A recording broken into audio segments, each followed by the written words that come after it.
Hey everybody, hey replay viewers, this is Dr. Ron. I'm going to show you how diabetes really works, okay? Alright, so this is a page of paper. In this paper is your body, okay?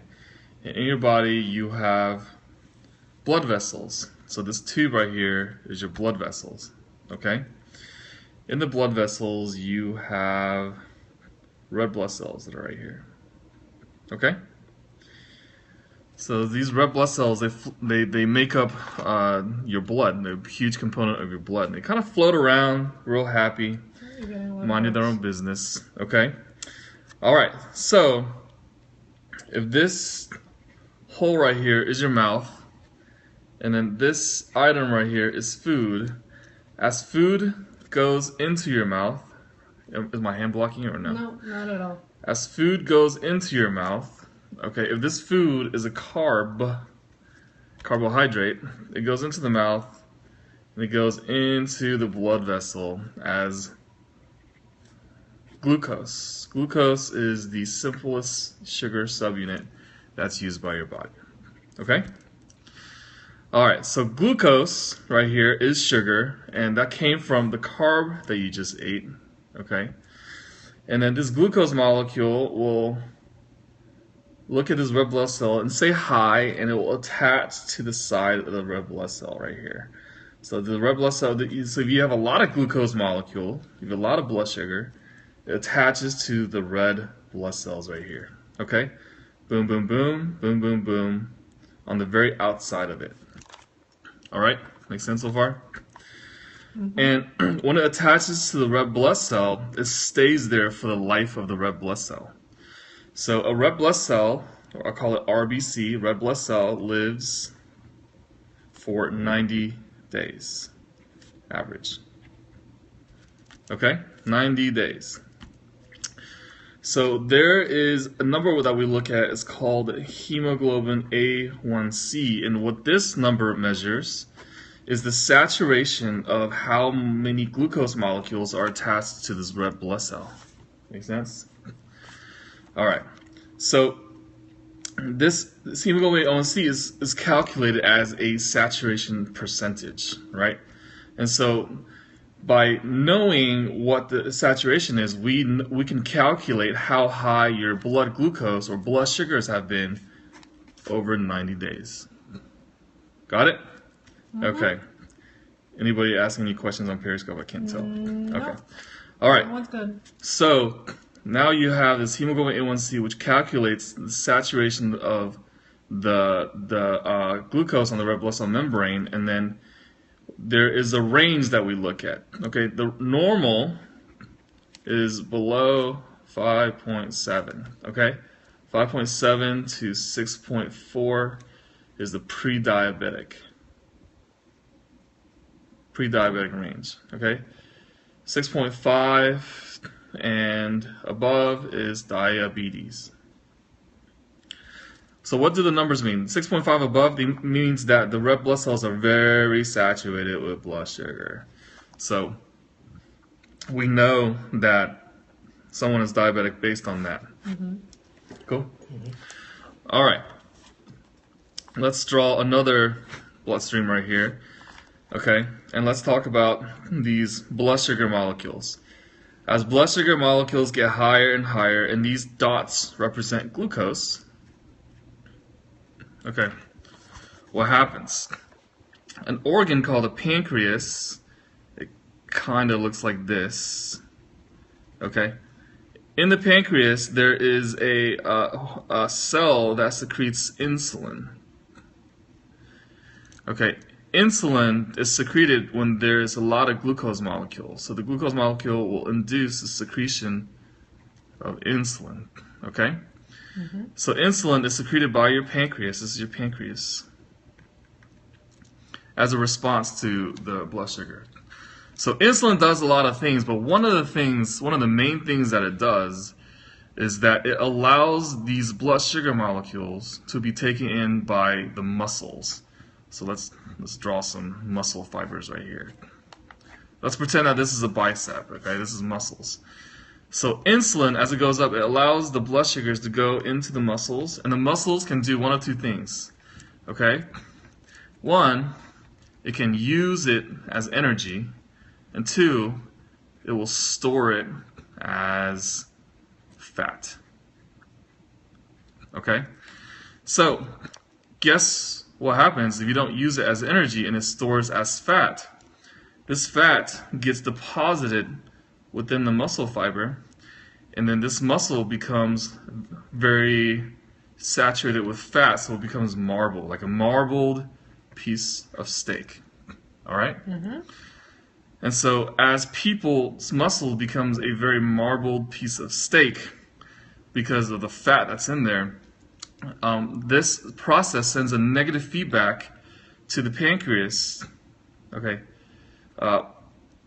telling pancreas, why are you secreting so much insulin? Because you are bringing way too many blood sugars into my muscle, okay? The insulin talks back, it's like, hey, I'm sorry, you're consuming so many carbohydrates in that I have no choice but to secrete insulin to accommodate for this. Well, the muscle gets really pissed off, and the muscle tells the insulin, I'm sorry, you are no longer welcome in my home. So the muscle becomes desensitized to the insulin. It shuts its door on insulin, right? So what happens with type 2 diabetics is that the insulin level is still high, the muscle is not responding to it, and as more carbs come into the mouth, and more sugar molecules build up and up and up, and insulin can't do anything about it because it can't make the muscles take in the glucose, because the muscles are already fatty and marbled, because it stores so much of the fat from the glucose. That's when you become a type 2 diabetic. Okay, so this process right now affects about 50% of America, and it's called insulin resistance. And insulin resistance is measured based on this hemoglobin A1c that I talked about earlier. Okay? So the pre-diabetic range between the 5.7 and 6.4 tells me that your body is starting to be resistant to the insulin. That your muscles are already marbled enough that's resistant to the insulin. So why do we care about this?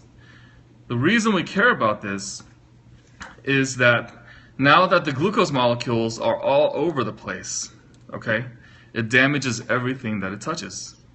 Everything. So from your blood vessels to your muscles to your nerves to everything. Everything. It touches actually everything. It damages organs and everything, right? So now, if we think about it, clinically what happens is that you hear a lot of people with diabetes, they have feet problems, right? Can I draw a foot? I don't know if I can draw a foot. They have feet problems. Why do they have feet problems? Right? They have feet problems because the longest nerves and the longest blood vessels in the body goes to the feet. So the longest nerve in the body go from the spinal cord to the feet. So there's more surface area for that glucose to damage, right? And the longest blood vessels goes from the heart to the feet. So there's more surface area for this glucose molecule to damage. So that's why diabetics have feet problems first, okay? So why do people with diabetes have kidney problems and eye problems? Because the smallest blood vessels in the body are in the kidneys. Oh, okay. I thought that was a kidney. No, that's the eye. Okay, all right. Are in the kidneys and the eyes. The smallest blood vessels in the body are in the kidneys and the eyes. So it has the most surface area for the glucose molecule to damage. So that's why people with diabetes have, eye issues and go into kidney failure first. It doesn't mean that they don't have anything else. It just means that that happens first. Make sense? Okay.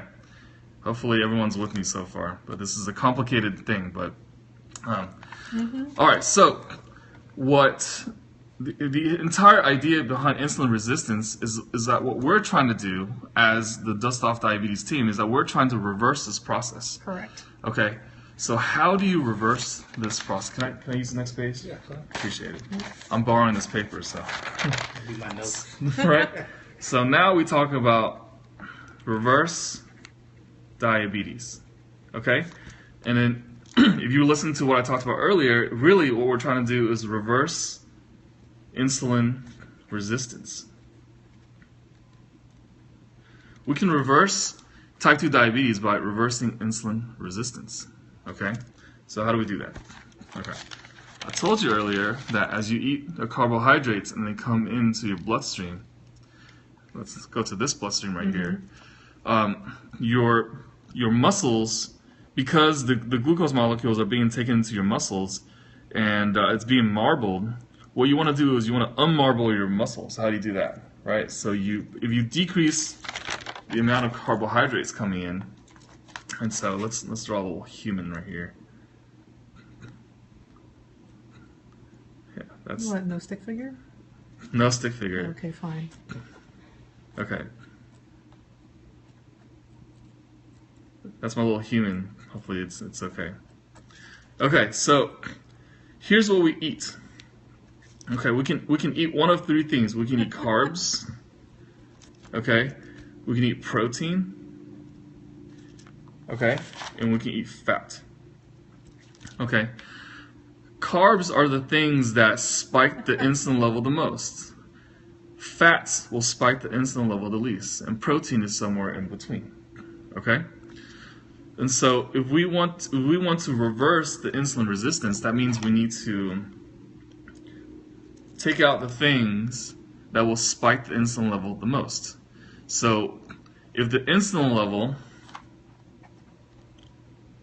is high, then your body will be resistant. This equals increased resistance by your body to insulin. If your insulin level is low, then your body is sensitive to the insulin level. Make sense? And so what we want to do is we want to eat foods that will decrease your current insulin level. Therefore, your body becomes sensitized to the insulin that your body makes, so you can reverse this diabetes process. And if you do that, and if you're a type 2 diabetic, you're already on insulin, and this is going to be a very powerful effect for you. So that means you need to be focusing on protein and fat. And there's one other category in here is vegetables, which I did not put in here. Vegetables, okay, are also going to be, most vegetables that you eat do not get digested and absorbed very well. So they form a lot of bulk in your stool. So vegetables, fat, and protein are the things that we should focus on when someone is diabetic. And so one of the things that diabetics ask me is that, Doc, I'm eating oatmeal or cereal in the morning. Well, that's great, but you just give yourself a huge carbohydrate load, which in turn increase your insulin level, which will increase your insulin resistance, and you may not be doing what you would think you're doing if you were diabetic, right? So what we want to do for our patients is to not necessarily eliminate this, but cut this down dramatically so that the insulin level goes down and your body becomes sensitive to the insulin that your pancreas already makes. Your pancreas is right here. That's your pancreas, right above the stomach, okay?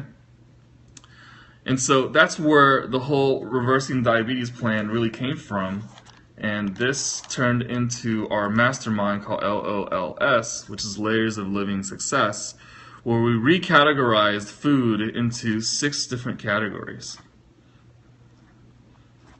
Okay? 1 being the best, down to 6 being the worst. So what does the best mean? What is the definition of the best? 1 being the best means that it will not spike your insulin level as much as the worst category. Okay?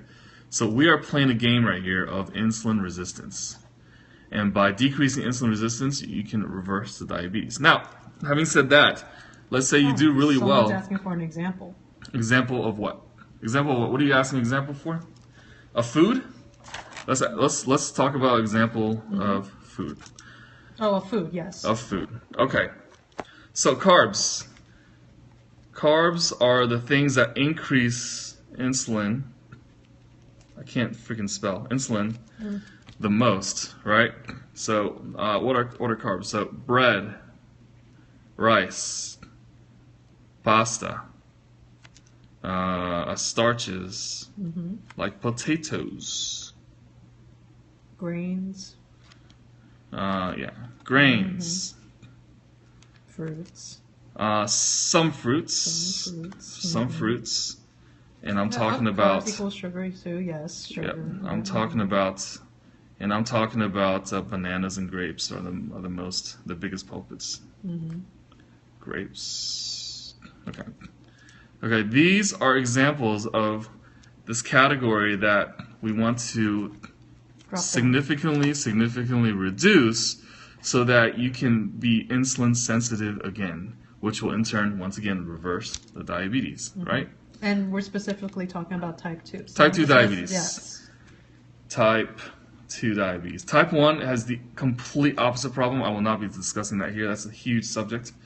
And then there is something what I call type 1.5, when a lot of adults can convert from type 2 to type 1. Right. I'm not talking about that either. I'm talking about 99% of the population who have type 2 diabetes. This is interesting, yes. Okay. Yeah, thank you. Okay, so let's talk about more examples. These are the carbs that we want to help eliminate into the body so you become more insulin sensitive, right? Okay, let's talk about the protein and fats. Okay, proteins. Okay, let's start with my favorite. I love eggs. Okay, my second favorite is shrimp. So seafood, all seafood. Fish. I love fish. I love beef. I'm a Yes, Texan. all the meats, yes. Chicken. Poultry, You know, yada yada yada. etc. Okay, tofu. If you guys are, let's have a few vegan ones. Beans. Tofu, dark beans. Dark beans are black beans. Okay, dark. I can't. How do you spell bean? B-E-A-N-S. Dark beans. Yeah. All right. My English is not great. Anyways, these are examples of proteins, and proteins spike the insulin level not as much as the carbs do, but also does spike. Okay, so the two substances that don't spike the insulin level as much are fats and vegetables. So what are fats? Let's go through some fats right now. Okay, oils. Okay, Seeds. seeds, nuts have high fat content. Butter. Avocado. Yes, certain type of fruit. AVO. AVOCADO. I always spelled AVA. Someone corrected me the other day. AVOCADO. What else is Yes. there?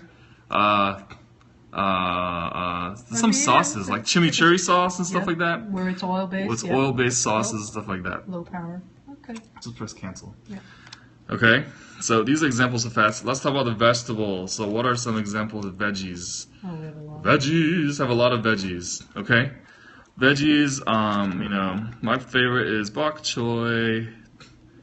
Okay, because I'm We have Chinese. greens, we have Collard green. I love collard greens.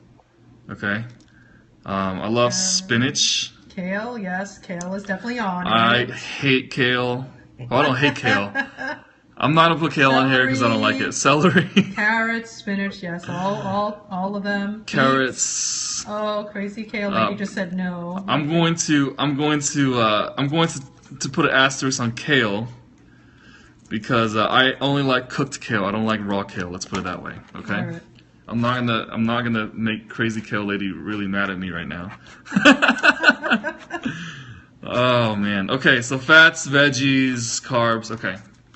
So this category, the protein, the fats, the veggies, these will spike the insulin level the least. Therefore, it will eliminate this insulin resistance crap you have going on, and therefore it will make you more sensitive to insulin, and you can in turn reverse type 2 diabetes. Now, if you reverse type 2 diabetes, what does that mean for you? Okay. Okay. Now we talk about reversing diabetes. What does that mean for you? Okay, what is reversing diabetes going to do for you? If I were to get one number, that will determine when you will live or die, it's going to be your hemoglobin A1c. It's going to be your blood sugar number. Why? The American Heart Association, okay, stated that the highest risk of heart disease is not cholesterol, it's not family history, it's not smoking, it is insulin resistance. It's this crap right here, insulin resistance, that I marked out. Your highest risk of heart disease and stroke is insulin resistance. Okay? So, by reversing the diabetes, you are prolonging your life. Okay? And this is big. Okay? 2, why do you have increased energy? why would you have increased energy if you reverse diabetes? I told you earlier that part of diabetes is that your muscles, these are your muscle cells right here, your muscles have a lot of fat interspersed into them, right? If you get rid of the fat, it improves the overall muscle contraction. Guess what? That's where you get your energy from. And it improves your metabolism. That's what, okay, that's number 3. Increase energy, increase metabolism. Okay, which leads to fat loss. Fat loss. Okay? So because of this one mechanism of decreasing the marbling in your muscles, you increase energy, you increase metabolism, and you increase your fat loss. Okay? I don't know if I wrote that correctly. Fat loss. Okay? Okay, it improves sex life. Big time. Yes. Yeah, Chef Tim is next to me. Increased sex life. Why do you think it increased sex life? So as the fats get deposited in here, the fats also get deposited in the blood vessels. And one of the blood vessels in your body that controls erections for men, of course, you know, is in your penis, right? Right, Chef? Yeah. Mm-hmm. And so it improves sex life because it decreases the buildup of the gunk inside the arteries that controls erections for men, but for women too, because of the above.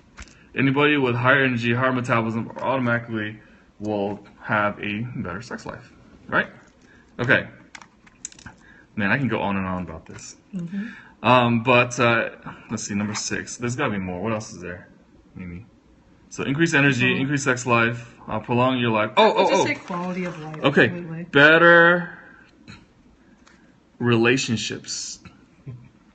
Okay, why do you have better relationships? Well, because you have an increased sex life, obviously, right? And you have increased metabolism, increased energy. You're able to do things better. And it decreases dramatically on depression. Mm-hmm. Okay? One of the biggest things. And number 8 is controversial, but I'm going to say it.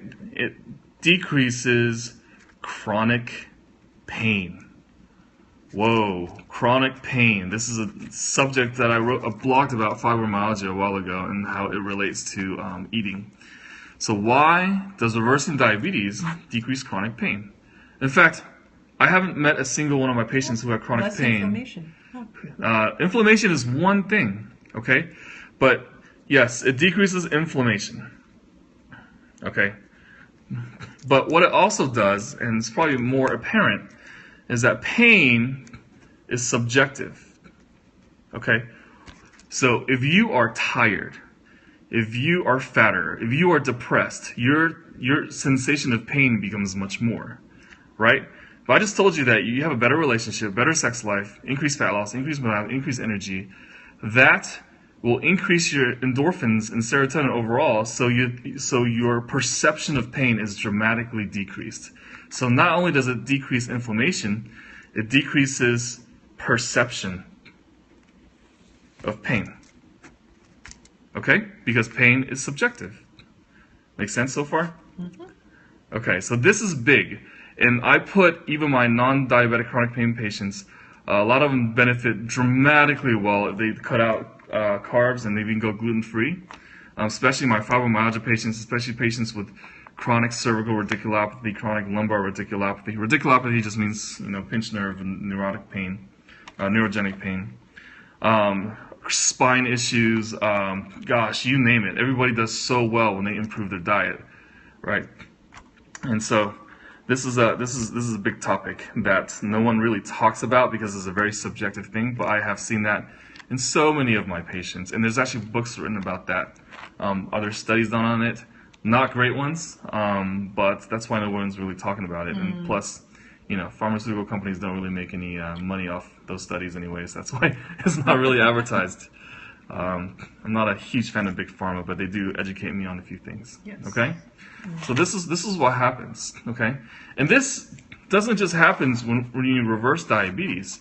This also happens when you decrease insulin resistance, okay? Which means those people who are pre-diabetic also benefit from all of the above, okay? Now, One of the things that I see in my practice more and more is that a lot of kids come in with they're diabetic or pre-diabetic, and and I tell them the benefits. Of course, I'm not going to talk about number 5 with kids, it was a sex life, but about everything else, they have better relationship with their parents. Their ADHD becomes so much better when they eat right, okay, and they have a lot less inflammation.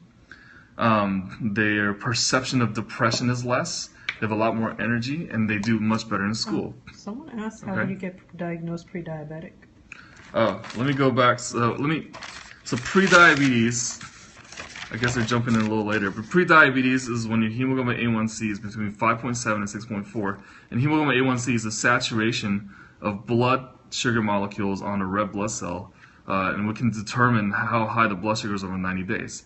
Diabetes is a spectrum disease, so we call pre-diabetes in the range of 5.7 to 6.4 on the A1c, and this is done on a blood work, and you don't have to be fasting for this blood work. Okay, I have a machine in my office. Not a finger stick. Yep. I have a machine in my office that does the finger stick for the A1c, and it takes 5 minutes. So I personally purchased the machine to know it in 5 minutes, and I discuss that with my patients. Most practices don't have this. A lot of endocrinologists do have this, but I personally buy this because I'm not wasting a visit when my patient's in my office. I can find out if they're diabetic or pre-diabetic within 5 minutes of them getting the finger stick. Okay, so that's pre-diabetes. God, we talked about a lot. I hope everybody's learning. Okay. Anyways, I'm gonna end this scope because I think my battery's running out of the phone, right? I'm gonna end this scope. You guys, if you have an Android, please swipe from down to up and share this. If you have an iPhone, please swipe from left to right and click share, because this is super, super important to understand the disease of diabetes.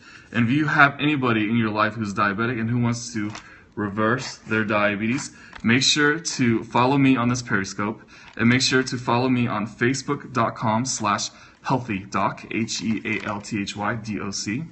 And I will guide you, and also feel free to DM me on Facebook at the same handle as my Periscope, at The Ruan Way, which is TheRuanWay. And make sure to message me on Facebook, and I will take your questions, because I do get about 50 to 60 questions a day, and I will make them public posts, and so that everybody can learn from it. Okay? And if you have any interest in seeing me personally in my practice, I'm currently still taking new patients for now, although I don't know how long that's going to last. It's getting pretty full. But also just message me for that. Yeah. So I hope you guys learned a lot. I don't draw all that well, but I hope you guys had a lot of value into my illustrations of how diabetes works, how we can reverse diabetes. Oh, my last thing I want to leave you with is that if you reverse diabetes, you can be re-diabetic again if you eat the same exact thing. Not the same exact thing, but if you incorporate a lot more carbs later on in your life. However, the likelihood is a little bit less because your body's already sensitive to insulin. But let me tell you, this is, I see a lot of patients who start on this side of the fence when their A1c is greater than 6.5. Okay? And when I bring them to this side of the fence where their A1c is less than 5.7 within like 3 months, they all experience the benefits and improve relationships, improve fat loss, and they do dramatically well. There's some exceptions to this, and those people who have autoimmune diabetes, which is we turn from a type 2 into a type 1. I've only had 6 of those in the last year out of maybe 1,000. Should you request the A1c then? What? Should you just request the A1c then? For what? That's what someone asked you. Should I? No. When if screening for diabetes goes far beyond A1c. A1c is the average blood sugar over 3 months. For pre-diabetic, if you one number doesn't determine your fate. Along with your A1c, you really should ask for your blood cholesterol panel, and make sure your liver and kidney are functioning okay and everything like that, with a complete metabolic panel. Check a thyroid screen. And so those are the things that should be done on a wellness visit with your physician, or a routine visit. You can certainly ask for that. So, okay. I think I'm going to end this scope. My battery's dying, right? So, you have any questions? let me know. Okay? Thanks.